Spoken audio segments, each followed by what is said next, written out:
Why American soccer players do not make it professional.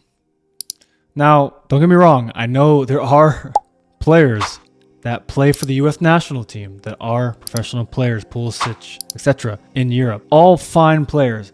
But I'm talking about in general, America does not have a very great development system, the pipeline of pumping out talents compared to the relative size of the U.S. is absolutely abysmal. So before I get into this, let me qualify by explaining I am 100% American, born and raised in California. I came from a family with zero football heritage. I actually grew up playing tennis my whole childhood until I told my dad that I loved soccer. I love football instead. I played top level academy soccer growing up in California, and I captained a nationally ranked Division I college soccer team, Cal State Fullerton. I played many tournaments in Europe in high school and had several professional stints in Europe at clubs such as Panathinaikos and AEK Athens in Greece, and also in Sweden in the Juniors Allsvenskan, and of course in the US as well during COVID. Now, on top of all that, I now work privately with many top players in Europe at clubs like AC Milan, Arsenal, Brentford, Everton, Anderlecht, FC Michelin, Galatasaray, many clubs of that ilk. So I've seen both sides. I've been the American with no soccer heritage going through the whole academy system, trying to get this chance or this opportunity in Europe, and on the flip side, working with some of the best players in the world at the highest level in the Champions League and the Premier League, etc., etc. So I've seen both sides. So I have a very good experience and perspective on football. So again, I'm gonna also mention, I'm gonna put aside all the obvious issues with the soccer pyramid in the USA. There is no promotion relegation, and there is the pay-to-play system. Those are things that you as a footballer have no control over. You have no control over how the pyramid's built. So don't worry about that. Stop blaming it. Stop blaming politics, bad coaching, or whatever. It's out of your hands. So instead, I recommend you focus on what's in your hands. And so I'm going to share with you 3 main points that I see why American soccer players are not making it professional, and why you as a player may or may not make it professional. And these are 3 really important points that you probably should not miss out on. So number 1 is Americans do not play enough soccer, not enough football.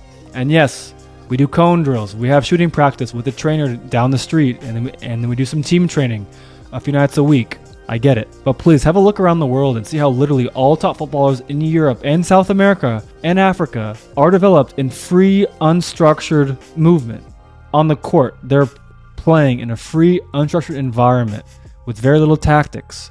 They're not in a military-style cone drill camps all summer that the U.S. has for basically all U.S. youth players. Basically all American, all the normal American, like the white American kids growing up, they're shoved into these camps run by washed up British coaches doing ball drills, ball mastery, cone drills. And they're not even being told or being recommended to go and play what's more important, which is 5v5, futsal, playing on the court. And the individual training should be a supplement. It should not be the main course. That's the big thing is in the US, we have it flipped. Everyone is focusing so much on the supplements, on the cone drills, the ball drills, the shooting practice, the sprint coach, the gym work that I'll cover more further on. And they're missing out on the meat. They're missing out on reality, which is football, is the game. So stop focusing so much on cone drills. Stop falling for the joke that we call, ball mastery, and start learning to play the game against real people. And you'll find that you'll develop a lot faster. And so a case study to kind of showcase what I'm talking about is there's a reason why Hispanics and Mexicans dominate so much more in the sport at youth levels. Their culture is more community-based, and their families regularly get together at parks to have fun and play soccer. You know, myself growing up, I didn't even know the name of most people that lived on my street. But in other cultures, you literally hang out, spend time with everyone in your neighborhood, and it's very normal. And that is where you develop a lot of your skills on the streets as a kid, playing barefoot with your neighbors, having fun. And in the US, for the Hispanic community, that naturally manifests in Sunday League and tons of more recreational competitions that basically create the optimal environment for talent development, the melting pot of Sunday League, 5v5, futsal, indoor, all these different types of unstructured free football play, having fun basically. Number 2, Americans naturally have a grinder mindset. Now, don't get me wrong, this can definitely be a strength when applied correctly. But for the most part, athletes in the US fall into this trap of thinking more the better after being influenced by decades of Nike and Gatorade commercials. The reality is then young athletes get in the gym, go to the court and do ball mastery and destroy their natural athleticism that they should rather be developing on the court playing football, like in my first point that I covered. Or they end up spending all day doing cone drills instead of playing the sport, thinking that if they get that special 10,000 hours, they'll magically become a pro footballer with no thought to the quality of those hours. Now, let me explain a very simple dynamic that I think gets lost on almost all American but also Canadian, Australian, but just Western athletes growing up, is that 1 hour of, let's say, cone drills is not equal to 1 hour of playing futsal or playing the sport at an intensity that is impossible to achieve otherwise. So for example, 100 hours of you doing robotic cone drills, give or take, let's say, is equal to 10 hours of a Brazilian playing high intensity street football. The bottom line here is that US soccer players who fall into the grinder mindset usually lose sight of what truly makes an elite soccer player. And that's why we don't pump out talents year in, year out. And we don't have a cohesive system or a culture that develops footballers. We have athletes that get okay at football. We have athletes that get decent at some ball drills and they can kind of keep up in certain leagues around the world. But when it comes to actually playing as a team and understanding the game, we're still pretty far off. Number 3, and I think probably the most important one, is self-belief. In the US, young athletes are fed these exorbitant statistics, such as only 0.01% of soccer players in America will make it professional. And I'm sure you've heard something along these lines before from some random coach. Well, did you realize that it's very easy to lie with numbers? Myself, I would argue at least over 80% of soccer players in the US are not serious players. Either they're amateurs, not really taking it seriously, or they are so-called serious players, really not in it for the long term. So the idea that, only 0.01% of players will make it pro is just a blatant misuse of fractions. Like, yeah, let's say if there's 10 million kids in the US playing soccer, a large majority of those players are not serious players. So they're already ruled out. And then of the ones that are remaining, do any of them even have the skill or the athletic ability to play at the highest level? Very few of that remaining fraction of players. So these stats that make you think, you're so far away, is not true. If you simply do the basics, you can take yourself to one of the top percentiles of these stats to become a pro. It's not really that hard. You have to execute the fundamentals. And kind of like a other point that I will add here that is kind of sad is these numbers or these stats are used by coaches and scouts and people with a financial incentive to make you think like that they need to buy or join your camp or get your coaching program to get into college soccer for a scholarship because going pro is impossible. It's just a whole marketing paradigm that's set up to lower the disbelief of American youth players.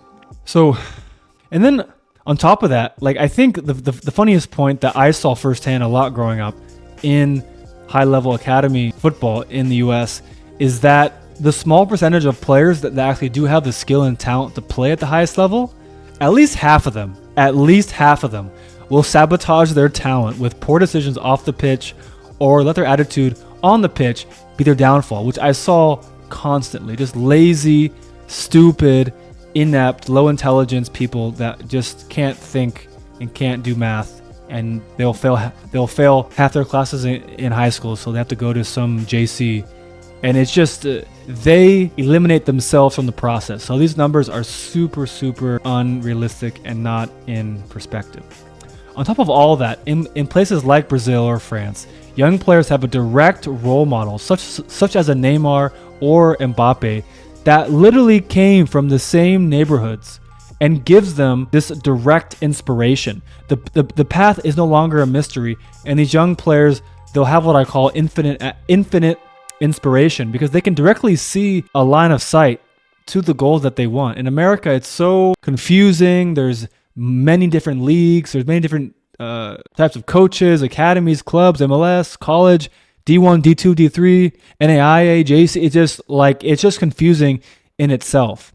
And so other countries, they have a direct line of sight from academy into the first team.